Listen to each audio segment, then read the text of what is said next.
ආ 2020 අවුරුද්ද මතකද? එක්කරයින් ලෝකේ පුරාම කඩසාප්පු වල රාක්ක වලින් টয়ලට් පේපර්ස් අතුරු දහන්න උනා. ඔව් ඒක පුදුම කාලයක්. හිතන්නකෝ ලෝකේ එකපාරටම টয়ලට් පේපර්ස් නිෂ්පාදනය නැවතුනේ නෑනි. නෑ කර්මාන්ත ශාලාවේ වහුනෙත් නෑ. ඒගෙන එක රැයකින් මේ හිඟේ ඇති උනේ කොහොමද? මේක සප්යුම ගැන ප්‍රශ්නයකට වඩා මිනිස්සුන්ගේ හිතුවිලි. ඒ කියන්නේ ඉල්ලුමේ මනෝවිද්‍යාව ගැන පුදුමාකාර කතාවක් නේද? හරියටම. ඒ සිදුවීම ආර්ථික විද්‍යාවේ මූලිකම සංකල්පයක් ප්‍රායෝගිකව දැක ගන්න ලැබෙන හොඳම උදාහරණයක්. අපි හැමෝම හිතනවා ඉල්ලුම කියන්නේ සරල දෙයක් කියලා. ඔව් කඩේකට ගිහින් බඩවා ගන්නවා. එච්චරයිනේ. ඒ තීරණේ පිටිපස්සේ තියෙන බලවේග, ඒ තීරණ මිලියන ගාණක් එකතු වුණාම වෙළඳ පොළවල උඩු යටි කුරු කරන හැටි ඇත්තම පුදුම සහගතයි. ඔව් අද අපි ගැඹුරට කිමිදෙන්න යන්නේ අන්න ඒ මනෝවිද්‍යාව ගැන හොයන්න ආර්ථික විද්‍යාවේ හදවත වගේ වෙන ඉල්ලුම කියන සංකල්පය ගැන. මේ කතාව බහට අපි පාදක කරගන්නේ ආර්ථික ඉල්ලුම සහ වෙළඳ පොළ නිර්ණායකවල පදනම කියන මූලාශ්‍රය තියෙන කරුණු. ඔව් අපේ අරමුණ ඉල්ලුම කියන එකේ අර්ථ දැක්වීම කටපාඩම් කරන එක නෙවෙයි ඒක අපේ එදිනදා ජීවිතයේ තීරණවලට බලපාන හැටි විග්‍රහ කරගන්න එක. හොඳයි. එහෙනම් පටන් ගමුද? පටන් ගමු. මුලින්ම අපි මේක තීරුම් ගන්න ඕනේ. ආර්ථික විද්‍යාවේදී ඉල්ලුම කියන්නේ නිකම්ම හිතේ තියෙන ආසාවක්. ඊටමත් නැත්තම් සිහිනයක් නෙවෙයි. මට ෆෙරාරි කාර්යයක් ගන්න ආසාවක් තියෙන්න පුළුවන්. ඒත් මම ෆෙරාරි සමාගමට කතා කරලා කිව්වොත් මට කාර් එකක් ඕන ඒත් සල්ලි නෑ කියලා ඒක එයාලට කිසිම විදිහකින් බලපාන්නේ නෑ. ඒක යාලට ගාණක් නෑ. මොකද ඒක ආර්ථික වශයෙන් වළං ඉල්ලුමක් නෙවෙයි. ඒ කියන්නේ හීන සහ යථාර්ථය අතර තියෙන පෙරණිය තමයි මේ. ආර්ථිකයට දැනෙන්න නම් මේක නිකම්ම ආසාවක් වෙලා බෑ. ඒක තමයි. ආර්ථික විද්‍යාවේදී අපි මේකට කියනවා සඵල ඉල්ලුම කියලා. effective demand. සඵල ඉල්ලුම. මේක තමයි මනාකල්පිත ලෝකයේ තියෙන මිලියන ගාණක් ආසාවන් වලින් ඇත්තටම ආර්ථිකය එහා මෙහා කරන සැබෑ ගණදුණු ටික වෙන් කරන දොරටුව. සඵල ඉල්ලුමක් වෙන්න කොන්දේසි 3ක් සම්පූර්ණ වෙන්නම ඕනේ. මොනවාද ඒ 3? පළවෙනි එක නම් පැහැදිලි. අර ෆෙරාරි උදාහරණයෙන්ම තීරණා අතේ සල්ලි තියෙන්න ඕන. ඔව් පළවෙනි එක තමයි මිලදී ගැනීමේ හැකියාව. අපි ලස්සන වචනයකින් කියනවා ක්‍රය ශක්තිය කියලා. හරි. සරලවම කිව්වොත් බැංක් එකේ සල්ලි තියෙන්න ඕන. දෙවෙනි එක මිලදී ගැනීමට කැමැත්තක් තියෙන්න ඕන. ඒ කියන්නේ ආසාවක්. ඔව් ඒ භාණ්ඩය ලබා ගන්න සැබෑ ආසාවක්, වමනාවක් තියෙන්න ඕන. තුන්වෙනි එක තමයි මිලදී ගැනීමට සූදානමක් තිබීම. හරි. හැකියාව, කැමැත්ත, සූදානම. මට නම් කැමැත්තයි සූදානම කියන දෙක ගොඩක් දුරට සමානයි වගේ දැනෙන්නේ. ඇත්තද මේ දෙකේ තියෙන වෙනස මොකක්ද? හොඳ ප්‍රශ්නයක්. එකක් නැතුව අනික තියෙන්න පුළුවන්ද? ඔව් ඒක ඇත්තටම හරිම සියුම් නමුත් වැදගත් වෙනසක්.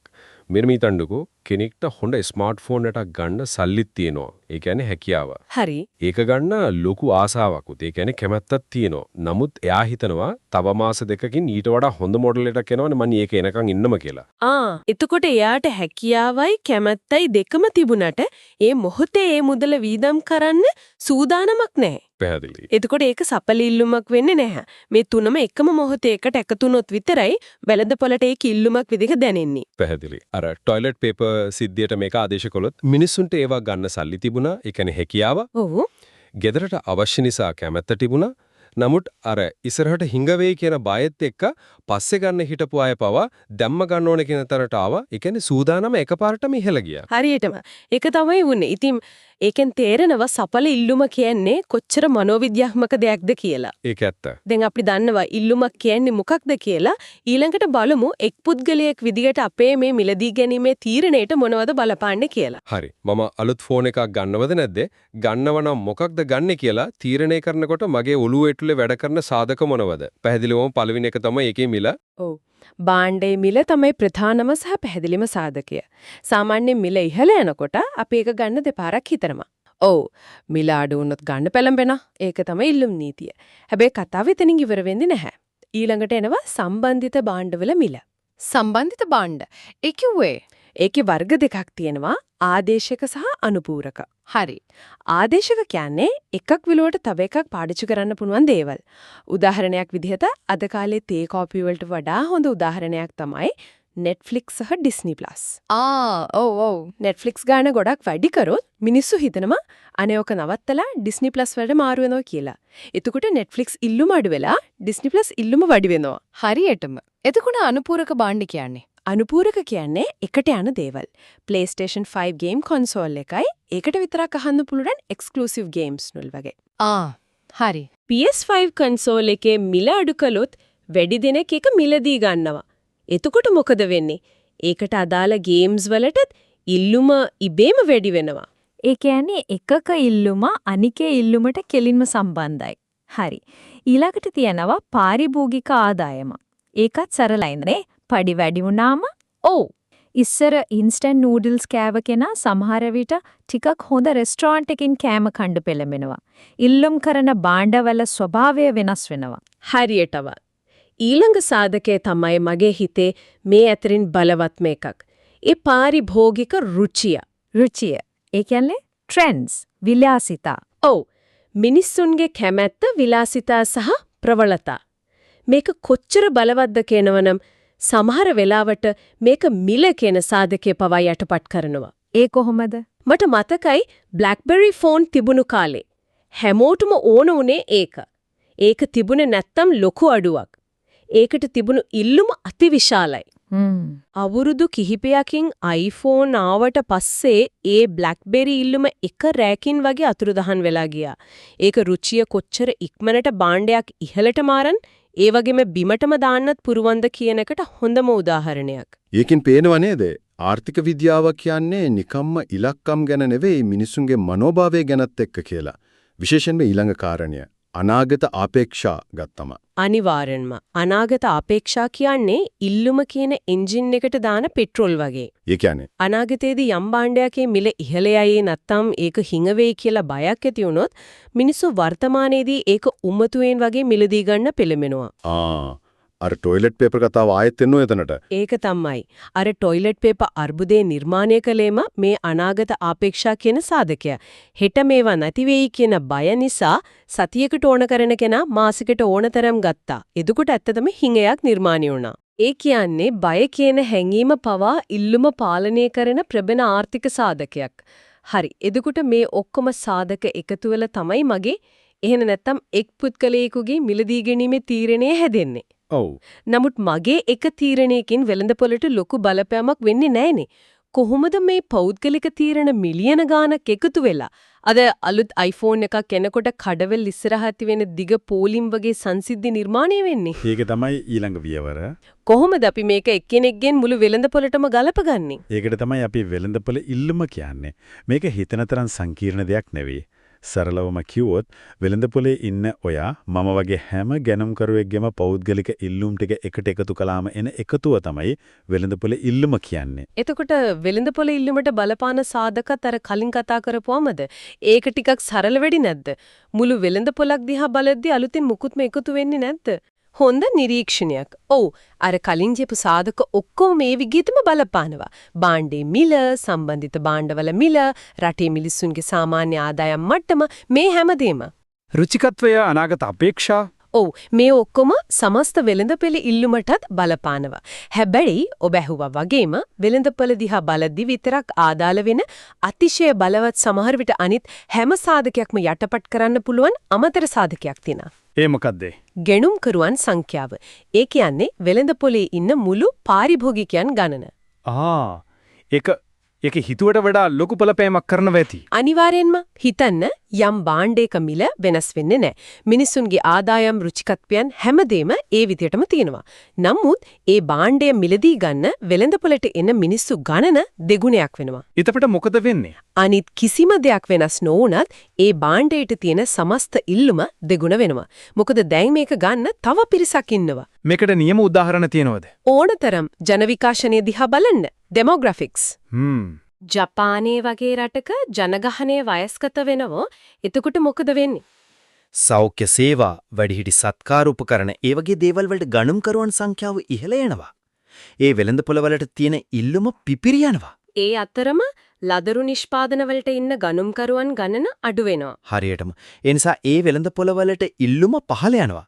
බලන්න මිලවත් ආදායමත් නෙමේ ගණුම්කරුවන්ගේ වයස් ව්‍යුහයේ වෙනස් වීමෙන් මුළු කර්මාන්තවල ඉල්ලුම් වෙනස් වෙන හැටි. ඒ කියන්නේ ගණුම්කරුවන්ගේ ගණන විතරක් නෙවෙයි ගණුම්කරුවන්ගේ වර්ගයත් වැදගත්.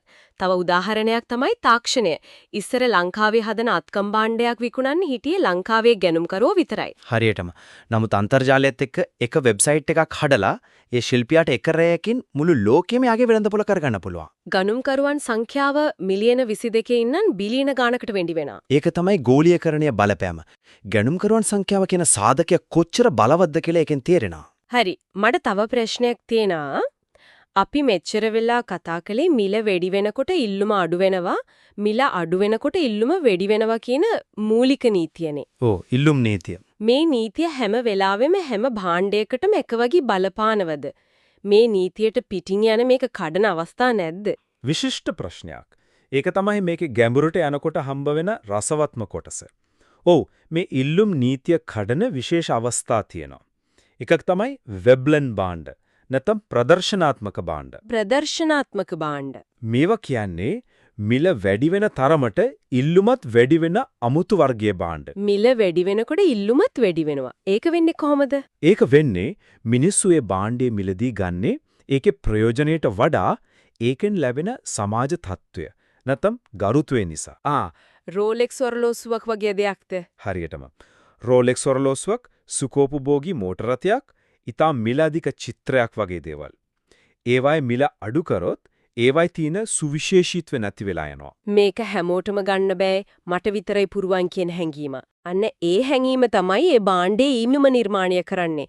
ඒ නිසා මිල ඉහළ යන එකම තමයි ඒකේ ඉල්ලුම තවත් වැඩි කරන්නේ. ඒ කියන්නේ ඒ භාණ්ඩේ මිල ටැග් එකම තමයි ඒකේ ලොකුම මාකටිං ටූල් එක. හරිම පුදුමයි. හරි. එනම් අපිනේ කතා කරපු දේවල් ටිකක් එකතු කරලා බලමු. අපි මුලින්ම දැක්කා ආර්ථික විද්‍යාත්මක ඉල්ලුම කියන්නේ නිකම්ම ආසාවක් නෙවෙයි ඒක මිලදී ගැනීමේ හැකියාව, කැමැත්ත සහ සූදානම කියන පෙරහන් තුනෙන්ම සමත් වෙච්ච සඵල ඉල්ලුමක් වෙන්න ඕන කියලා. ඔව්. ඊට පස්සේ අපි දැක්කා එක් පුද්ගලයෙකුගේ තීරණයට බලපාන සාධක ගණනාවක් තියෙන බව. මිල, ආදායම වගේ දේවල්ට අමතරව මිනිසුන්ගේ රුචිය, අනාගතය ගැන තියෙන බිය වගේ මනෝවිද්‍යාත්මක කාරණා කොච්චර බලවත්ද කියලා අපි තේරුම් ගත්තා. ඒ වගේම මේ පෞද්ගලික තීරණ එකතු වෙලා හැදෙන සමස්ත වෙළඳපොළ ඉල්ලුම දිහා බලද්දී අනිත් හැම සාධකයකටම වඩා ගැනුම්කරුවන් සංඛ්‍යාව කියන දෙයට මුළු කර්මාන්ත පවා උඩු යටි කුරු කරන්න පුළුවන් බවත් අපි දැක්කා. ඔව්.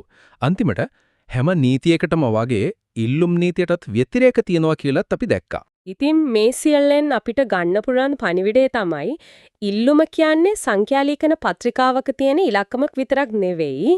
ඒක මිනිස්සුන්ගේ බලාපොරොත්තු, බිය, සිහින සහ සමාජ තත්ත්වය ගැන කියවෙන කතාවක්. මේ කතාව තේරුම් ගන්න පුළුවන් නම් අපේ වටේ තියෙන ලෝකේ දොඩාක් දේවල් වෙන හැටි තේරුම් ගන්න ලේසි. ඒක ඇත්ත. රටේ නිවාස මිල ඉහළ යන්නේ ඇයි කියලා තේරුම් ගන්න. ඒමත් නැත්නම් එක රැයකින් අලුත් විලාසිතාවක් ලැබුගෙන්නක් වගේ පැතිරෙන්නේ ඇයි කියලා තේරුම් ගන්න මේ මූලික සංකල්ප අපිට උදව් වෙනවා. මේ වැදගත් ප්‍රශ්නයක් මතු කරනවා. අපි පාරිභෝගික රුචිය කියන සාධකය ගැන කතා කළා. ඔව්. ඒක අපේ පෞද්ගලික කැමැත්ත මත පදනම් වෙනවා කියලා අපි උපකල්පනය කළා. ඔව් මම කැමති දේ මම තෝරා ගන්නවා. ඒක සරලයිනේ. ඒක එහෙමද?